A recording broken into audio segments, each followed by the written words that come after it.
The Thief of Always, Chapter 22, Appetite.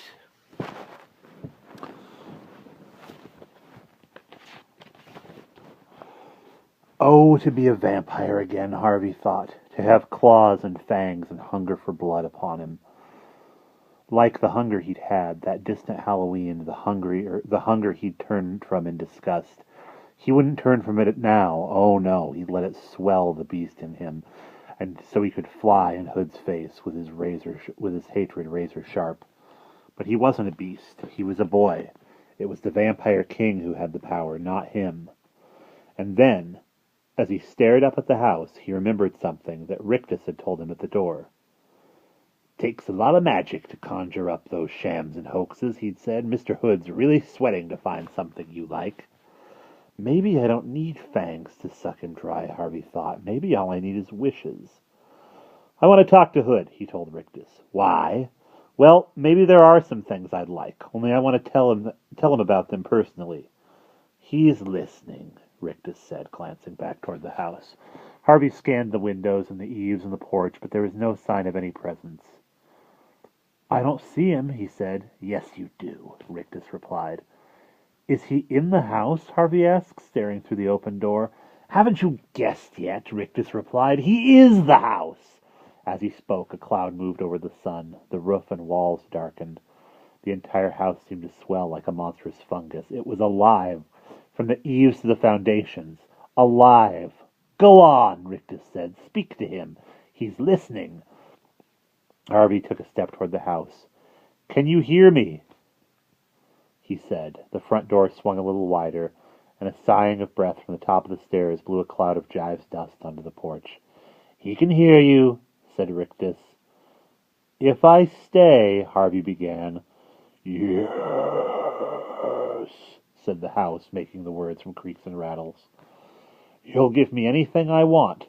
"For a bright boy like you," came the reply. "Anything." "You promise, on your magic." "I promise. I promise. Just say the word." "Well, for a start." "Yes." "I lost my ark." "Then you must have another, my lodestar," the Hood House said. "Bigger, better." And a board of the porch folded back as an ark 3 times the size of the first one rose into view.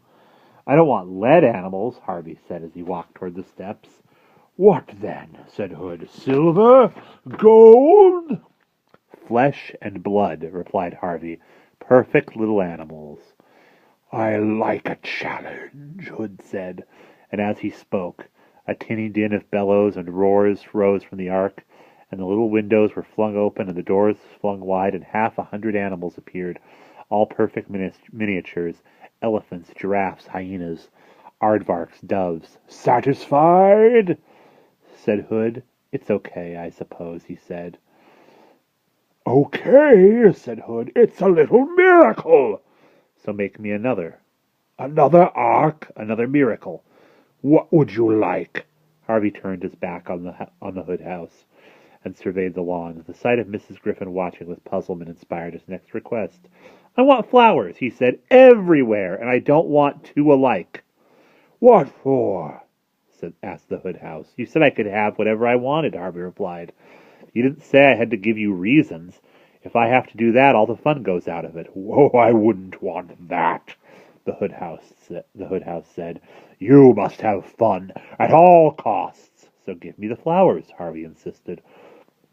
The lawn began to tremble as though a minor earthquake were underway, and the next moment countless shoots pressed up between the blades of grass. Mrs. Griffin began to laugh with delight. "Look at them," she said. "Just look." It was quite a show, tens of thousands of flowers bursting in blossom at the same time. Harvey could have named a few of them if he'd been quizzed: tulips, daffodils, roses, but most of them were new to him, species that only bloomed at night in the high Himalayas or on the windswept plateaus of Tierra del Fuego, flowers with blooms as big as his head or as small as his thumbnail, blooms that stank like bad meat or smelled like a breeze from heaven itself. Even though he knew it was all an illusion, he was impressed and said so. "Looks good," he told the Hood House. "Satisfied?" it wanted to know. Was the voice a little weaker than it had been earlier? Harvey wondered. He suspected it was. He showed no sign of suspicion, however. He simply said, "We're getting there." "Getting where?" said the Hood House. "Well," said Harvey, "I guess we'll know when we arrive." A low growl of irritation came from the house, shaking the windows. One or two slates slid from the roof and smashed on the ground below. I'm going to have to be careful, Harvey thought. Hood's getting angry. Rictus echoed the thought. "I hope you're not stringing Mr. Hood along," he warned, "because he doesn't like that kind of game." "He wants me happy, doesn't he?" Harvey said. "Of course. So how about something to eat?" The kitchen's full," said Rictus. "I don't want pies and hot dogs. I want—" He paused, ransacking his memory for delicacies he'd heard about. "Roast swan, and oysters, and those little black eggs." "Caviar?" Rictus suggested. "That's it. I want caviar." "Really? It's disgusting." "I still want it," said Harvey, "and frog's legs, and horseradish, and pomegranates." The meals were already appearing in the hallway, plate upon steaming plate. The smells were tantalizing at first, but the more dishes Harvey added to the list, the more sickly the mix became.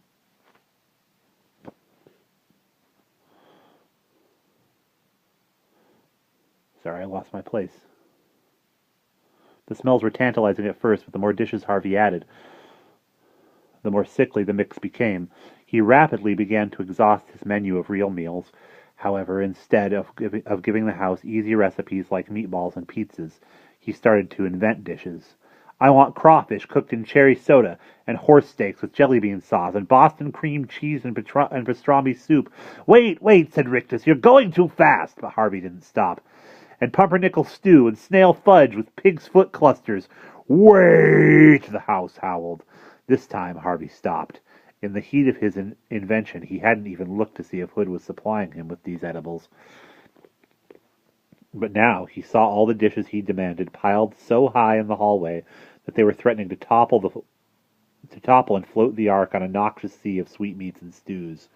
"I know what you're doing," said the Hood House. Uh-oh, Harvey thought. He's on to me. He looked up from the feast at the door to the facade and saw that the plan to drain the house of its magic was indeed working. Many of the windows were now cracked or broken. The doors were peeling and hanging from their hinges. The porch boards were twisted and blighted. "You're testing me, aren't you?" said Hood.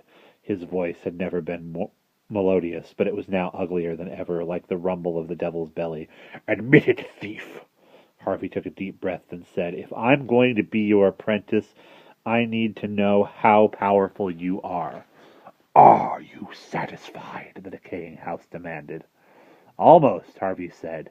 "What more do you want?" it roared. What more indeed, Harvey thought. His mind was reeling with these ridiculous lists. He had little left in the way of demands. "You may have one final gift," the Hood House said. "One final proof of my power. Then you must accept me as your master forever and ever. Agreed?" Harvey felt a trickle of cold sweat run down his spine. He stared at the teetering house, his mind racing. What was left to demand? "Agreed?" the house boomed. "Agreed," he said. "So tell me," it went on. "What do you want?" He looked at the tiny animals around the ark, and at the flowers, and at the food spewed through the door. What should he demand? One final request to break Hood's back? But what? What? A gust of chilly wind came from the direction of the lake. Autumn could not be far off, the season of dying things. "I know," he said suddenly. "Tell me," the house replied. "Tell me, and let's have this game over once and for all. I want your bright soul under my wing, little thief." "And I want the seasons," Harvey said. "All the seasons." "At once?" "Yes, at once." "That's nonsensical." "It's what I want." "Stupid! Imbecilic!" "It's what I want. You said one more wish, and that's it." "Very well," said the house. "I will give it to you. And when you have it, little thief, your soul is mine." And that's the end of the chapter.